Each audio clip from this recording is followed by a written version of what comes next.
अगला क्वेश्चन देखिए, हमें सेक थीटा बराबर कितना दिया हुआ है? 13/12 दिया हुआ है। गिवन क्या है हमारे पास? सेक थीटा बराबर 13/12 हमें गिवन है। और हमें पूछा क्या क्या है? सारे ट्रिग्नोमेट्री रेशियोज पूछे हैं। सारे त्रिकोणमिति अनुपात वो कौन से? सेक हमें दिया हुआ तो क्या पूछा? साइन, कोस, टेन, कोट, सेक, कोसेक। हमें उनके मान निकालने हैं। सबसे पहले तो आपको ये पता होना चाहिए कि ट्रिग्नोमेट्री राइट एंगल में अप्लाई होती है। अब यहाँ पे सेक ए है, कोई ट्राइंगल हमें दिया हुआ होगा, जैसे ये एक राइट ट्राइंगल है, इसमें ये एंगल ए है हमारे पास, इसमें ये अप्लाई हो रही है 13/12। इनके नाम सपोज कर लेते हैं, A B C, right triangle है, इसमें एंगल ए हमें ये दिया हुआ है। अब सेक थीटा बराबर क्या होता है? देखो, याद करने के लिए आपको ये पता होना चाहिए, लाल बट्टे कक्का। अब देखो सेक थीटा, ये साइन, ये कोस, कोस का उल्टा सेक, कर्ण बटे आधार। तो ये कर्ण है और ये कितना है? आधार है। तो कर्ण कितना हमारा? 13 है। आधार कितना है? 12 है। क्या हम यहाँ पे लंब की वैल्यू निकाल सकते हैं? राइट एंगल में देखो, ये राइट एंगल है, राइट ट्रायंगल में हम क्या कर्ण आधार की वैल्यू निकाल सकते हैं? पाइथागोरस थ्योरम लगाएंगे। वो क्या होती है? पाइथागोरस थ्योरम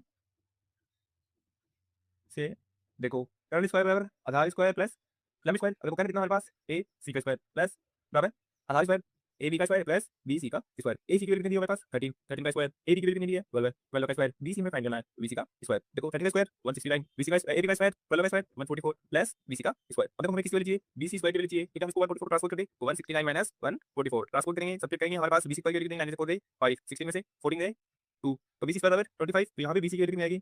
5, स्क्वायर रूट में जाएगा तो क्या ऐसे लिख सकते हैं? रूट 25 स्क्वायर इधर जाएगा, ट्रांसफर करेंगे, रूट हो जाएगा। तो बी सी की वैल्यू कितनी आ गई मेरे पास? 5। बी सी की वैल्यू हमारे पास कितनी है? 5 है। ये रही हमने जो फाइंड की है, बी सी की वैल्यू कितनी है हमारे पास? 5। अब देखो बाकी ट्रिग्नोमेट्री रेशियो निकालना है। देखो बारी बारी से, देखो पहले निकाल लेंगे हम साइन थीटा। साइन ए, साइन ए क्या होता है? लंब बटे कर्ण। अब देखो लंब कितना है?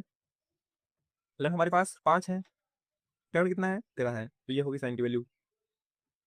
बाद में निकालेंगे कोस, कोस थीटा। कोस ए की वैल्यू कितनी होगी? आधार बटे कर्ण। आधार कितना हमारे पास? आधार बटे कर्ण। और आधार कितना हमारे पास? 12 है। कर्ण कितना है? 13 है। ये रही कोस ए की वैल्यू। फिर निकाल लेते हैं टेन ए की वैल्यू। टेन ए की वैल्यू क्या होगी? लंब बटे आधार, लंब बटे आधार। अब देखो लंब क्या हमारे पास?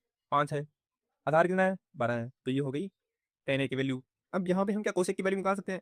कोसेक हम सभी को पता है साइन का इनवर्स होता है कर्ण बटे लंब, कर्ण बटे लंब, कर्ण बटे लंब करेंगे, इसका इनवर्स कर देंगे 13/5। तो कोसेक ए की वैल्यू क्या होगी? 13/5। सेक ए की वैल्यू हम पहले लिखी हुई है, हमारे पास क्वेश्चन में गिवन है। अब यहाँ से हम कोट ए की वैल्यू निकाल सकते हैं क्या? हमें पता है कोट क्या होता है? टेन का इनवर्स, टेन का इनवर्स करेंगे या ऐसे लिख लो आधार बटे लंब, आधार बटे लंब। तो यहाँ से कोट की वैल्यू क्या होगी? कोट ए बराबर क्या होगा? 12/5। आधार की वैल्यू कितनी? 12 है, लंब की वैल्यू कितनी है? 5 है। तो सारी ट्रिग्नोमेट्री रेशियोज हमने फाइंड कर ली, एक दिया हुआ था 5 हमने फाइंड कर लिए। ये रहा आपका सॉल्यूशन। अगर सॉल्यूशन एक्सप्लेनेशन समझ में आया है तो वीडियो को शेयर करना ना भूलें।